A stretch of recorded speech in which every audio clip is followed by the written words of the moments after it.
આમોદની નબદા નિગમ જર્જરિત બિલ્ડિંગમાંથી યુવાનની લાશ મળતા ચકચાર મચી જવા પામી હતી તો યુવાન જર્જરિત બિલ્ડિંગના પહેલા માળેથી નીચે પડ્યો હોવાનું પોલીસનું અનુમાન। આમોદના પુરસા રોડ ઉપર આવેલ નબદા નિગમની જર્જરિત બિલ્ડિંગમાંથી આજરોજ સવારે એક યુવાનની લાશ મળતા ચકચાર મચી જવા પામી હતી। મરણ જનાર યુવાનની આસપાસ લોહીના નિશાન જોવા મળતા પોલીસે સ્થળ ઉપર પહોંચી તપાસ હાથ ધરી હતી।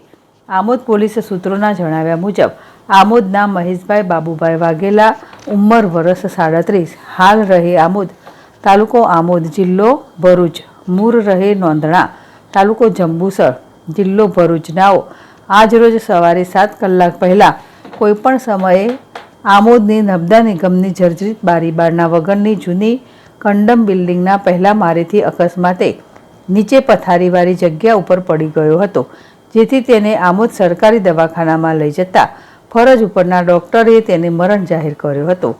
આમોદ પોલીસ મથકે બાબુભાઈ શંકરભાઈ વાઘેલાએ ફરિયાદ આપતા પોલીસે અકસ્માત ગુનો નોંધી મરણ જનારનું પોસ્ટમોર્ટમ કરાવી આગળની તપાસ હાથ ધરી હતી। યાકુબ પટેલ, ZSTV, ભરૂચ।